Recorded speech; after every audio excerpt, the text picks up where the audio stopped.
आपको पता है कि हाल ही में पार्लियामेंट में राहुल गांधी जी ने अपनी बात रखने के लिए बार बार ये आग्रह किया और कहा कि मैं भी कुछ पार्लियामेंट में कहना चाहता हूँ।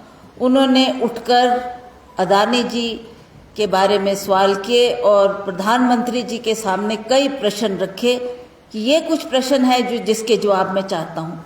वो जानना चाहते थे कि क्यों अदानी जी को इस तरीके का फेवर दिया जा रहा है, चाहे वो एयरपोर्ट्स बनाने की बात है, चाहे वो अन्य बिजनेस की कार्रवाई की बात है। उसमें भी बार बार ये देखने को मिल रहा था कि जो अदानी को ये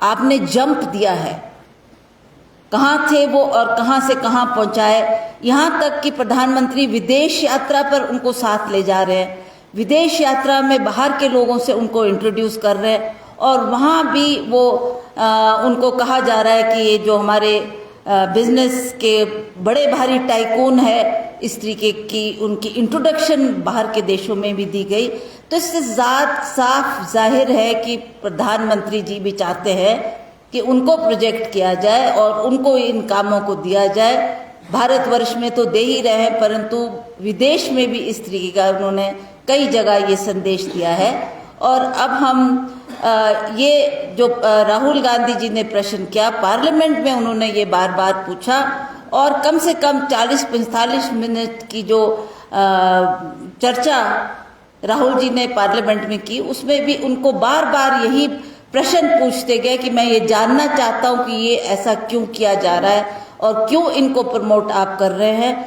परंतु ना प्रधानमंत्री जी ने उसका कोई जवाब दिया। उनको आना चाहिए था, वो सदन में आकर चाहे ऑपोजिशन के थे। अब इसमें हमारे ऑपोजिशन की पार्टीज भी, अन्य दलों की पार्टियों ने भी कांग्रेस का समर्थन में वो लोग उतर कर बार बार उठाया कि हमारे को बोलने दिया जाए, राहुल जी को बोलने दिया जाए। वो कुछ बात अपनी रखना चाहते थे, परंतु स्पीकर साहब ने भी उसको नज़रअंदाज करते हुए उनको समय नहीं दिया और तुरंत ये जो कार्रवाई हुई, उनकी सदस्यता को रद्द किया गया। और जो उनको एक सरकारी मकान अलॉट हुआ था, उसमें भी उनको एक लेटर आ गई है कि 30 दिन के अंदर अंदर आपको ये मकान भी वकेट करना है। हमारे जो कांग्रेस पार्टी के अध्यक्ष है, राष्ट्रीय अध्यक्ष, उन्होंने भी इस बात को राज्यसभा में भी उठाया और राज्यसभा में भी उन्होंने कहा, इन्हीं बातों को लेकर चर्चा के लिए उन्होंने इस विषय को उठाते हुए वहाँ भी मांग की कि हमको इन बातों का जवाब चाहिए। पर ना वो उनकी बात को रिकॉर्ड किया गया, ना वो कागज़ पे वो बात आई और ना ही उसका जवाब कोई उनको मिला। उसके बाद हमने जितने भी कांग्रेस के लोग थे, अन्य पार्टी दल के लोगों ने हमारा समर्थन दिया और हमने जाकर वो एक रोष जाहिर करते हुए हमने वो विजय चौक तक वो रैली निकाली। विजय चौक तक हम गए और उन्होंने वहाँ पर सभी को रोका गया और सभी को कहा गया कि अब हमने ये धारा लगा दी है, आप इसका उल्लंघन नहीं कर सकते, आपको आगे नहीं जाने दिया जाएगा। और सभी को बसों में बिठा कर उन्होंने उनको वो उस पॉइंट पर ले गया जहाँ पर उनको नज़र बंद किया गया, मतलब जेल में रखा गया और घंटों तक हम लोग जेल में रहे और अंत में शाम को छोड़ा गया। मतलब ये बात हमने वहाँ प्रेस में भी कही, प्रेस वालों से भी ये वार्ता की, परंतु इसकी कोई, ना प्रेस ने ये बात उठाई, ना प्रेस में इस बात का कोई जिक्र हुआ कि इस तरीके का बर्ताव सरकार आज हमारे मेंबर्स के साथ कर रही है जो बार बार अपनी बात रखना चाहते हैं। तो ये बात हमने प्रेस के सामने भी कहनी चाहिए, परंतु जब सुबह अखबार खोलो तो ना ये प्रेस में इसकी कोई बात आ रही था, ना न्यूज़ में आ रही थी, ना टेलीविजन में आ रही थी। तो इस बात को दबाया जा रहा है और जो राहुल गांधी जी बोलना चाहते थे उनको बोलने नहीं दिया और इस पे ना कोई कार्रवाई की गई। मैं आपको बताना चाहती हूँ, मतलब थोड़ा मैं आपको डेट्स बताना चाहती हूँ कि कितनी जल्दी इस बात पर इन्होंने इस काम को किया है। जैसा इस केस की टाइमलाइन 13 अप्रैल 2019 थी कर्नाटक में कोलार में चुनावी घोषणा भाषण देते हुए श्री राहुल गांधी जी 16 अप्रैल 2019 को उन्होंने अपनी बात रखी और बीजेपी विधायक पूर्वेश मोदी ने गुजरात में सूरत में शिकायत दर्ज करवाई। 17 मार्च 2022 को शिकायतकर्ता ने अपनी शिकायत पर गुजरात उप न्यायालय से रोक लगाने की मांग की। हाईकोर्ट ने रोक लगा दी और 7 फरवरी 2023 को श्री राहुल गांधी ने लोकसभा में अडानी और पीएम मोदी की शिकायतों पर सवाल उठाते हुए भाषण दिया। 16 फरवरी 2023 को शिकायतकर्ता ने गुजरात उच्च न्यायालय में रहने के अपने अनुरोध को वापस ले लिया। फरवरी 27, 2023 को निचली अदालत ने सुनवाई फिर शुरू की। मार्च 23, 2023 ट्रायल कोर्ट ने राहुल गांधी को दोषी ठहराया और अधिकतम 2 साल की सजा सुनाई, जो कि कभी हिस्ट्री में ऐसा नहीं हुआ कि इतनी तुरंत कार्रवाई इस पे की गई। और लोग 24 मार्च 2023 को लोकसभा सचिवालय में 24 घंटे के भीतर राहुल गांधी जी की सांसद सदस्यता को रद्द कर दिया गया। तो ये एक बहुत ही गंभीर विषय है जो कि आज पूरे भारतवर्ष को इसने हिला के रख दिया है, परंतु सरकार ना इस पे कुछ सुनवाई करना चाहती है और ना ही इस पर कोई जवाब देना चाहती है, जो हमारे लिए एक बहुत बड़ा प्रश्न है। तो इसी बात को लेकर आज हमने ये प्रेस कॉन्फ्रेंस की और हम चाहते हैं कि ये संदेश हमारा पूरे भारतवर्ष में जाए कि किस तरीके से मोदी सरकार आज अन्य दलों के साथ मिलकर जो कांग्रेस ने अपनी आवाज को उठाया, इसमें 18 दल कांग्रेस का साथ दे रहे हैं। उन्होंने भी कहा कि ये बहुत गलत बात है। हमने लोकसभा राज्यसभा में भी अपनी बात को रखने का प्रयास किया, परंतु इस बात की अनसुनी की गई। तो इसी विषय को लेकर आज हमने ये प्रेस कॉन्फ्रेंस यहाँ पर की है। आप सब आए, आप लोगों का सबका मैं बहुत बहुत आभार और धन्यवाद व्यक्त करती हूँ। मैडम, जो अभी हाल ही में यूथ कांग्रेस के 150 पदाधिकारी निकाले गए, अपने अपने भावुक किए गए जनपदों से, इससे क्या पार्टी स्ट्रॉन्ग होगी कि थोड़ा फर्क ही पड़ेगा? देखिए, कुछ आदेश दिए थे यूथ कांग्रेस के लीडर्स ने दिल्ली से कि आप लोग इस कार्य में भाग लेने के लिए वहां पर पहुंचे, पर ना उन्होंने कोई कारण बताया कि भी हम क्यों नहीं आ पा रहे या क्या वजह है कि हम नहीं आ पा रहे। बिना कुछ रीजन दिए they did not come, so that is why this action was taken. Ma'am, Congress का आगे क्या स्टेप रहेगा, क्योंकि जिस तरह से लगातार विरोध जो है वो सड़कों की भी हो रहे हैं, और अगर सदन की बात की जाए तो विपक्ष एक तरह से सदन के भीतर विरोध करेगा, क्या सदन में हिस्सा लेंगे या फिर सदन के बाहर ही रहेंगे? देखिए, सदन में तो हम इस बात को उठा ही रहे हैं, पर अब हम चाहते हैं कि हम इन बातों को लेकर सड़कों पे भी उतरे ताकि हम हर व्यक्ति तक अपनी बात को पहुंचा सके। और हमने अपने इतिहास में कभी ऐसा शासन ना देखा और इससे सभी हम लोग पीड़ित है कि इस तरीके की कार्रवाई श्री नरेंद्र मोदी जी ने, जो कांग्रेस के हमारे नेता है, उनके खिलाफ ली और उनकी सदस्यता को रद्द किया। उसके लिए हम लोग इस विषय को लेकर जनमानस में जाएंगे और लोगों को भी अवगत करवाएंगे। भाजपा ये कह रही है, केंद्रीय गृह मंत्री अमित शाह ने भी कहा कि विकल्प है अदालत जाने का, ऊपरी अदालत को जो है उसमें अपील कांग्रेस क्यों नहीं कर रही है? वो भी उस विषय पर भी अभी गंभीर चिंतन किया जा रहा है और दैट मैटर इज अगेंस्ट हमारे जो वकील लोग हैं उनकी जहन में भी हमने इस बात को लाया है और वो क्या आदेश देते हैं, किस तरीके से एवरी पॉइंट को देखते हुए हम इस पे शीघ्र ही कुछ न कुछ अपील में जाने की सोच रहे हैं और आवश्यक टाइम के निर्धारित कर उसको भी किया जाएगा। मैम, इस तरह के फैसले से लोकतंत्र को कितना बड़ा खतरा आप मानती हैं, जिस तरह से ये फैसला लिया गया आने वाले समय? ये तो एक बहुत बड़ा खतरा है, बहुत बड़ा खतरा है। जिस तरीके से ये भाजपा की सरकार और खास के नरेंद्र मोदी जी ने जो ये कदम उठाए हैं, जो ये इस तरीके की एक मेंबर ऑफ पार्लियामेंट जिसको 5 साल के लिए जनता चुनकर भेजती है कि आप हमारे एमपी है, आप लोकसभा या राज्यसभा में चुनकर आप लोग आते हैं, उनकी सदस्यता को रद्द करना, और वो भी एक छोटी सी किसी ने निचली अदालत में एक अपील दायर की, उसके ऊपर आपने इतना बड़ा एक्शन ले लिया without even giving the person time कि आप उनको टाइम देते, वो अपनी बात को समझाते, अपनी बात के ऊपर उसको वो बात करते, और तब आप सोच समझ के इस कार्रवाई करते, कम से कम टाइम तो देते।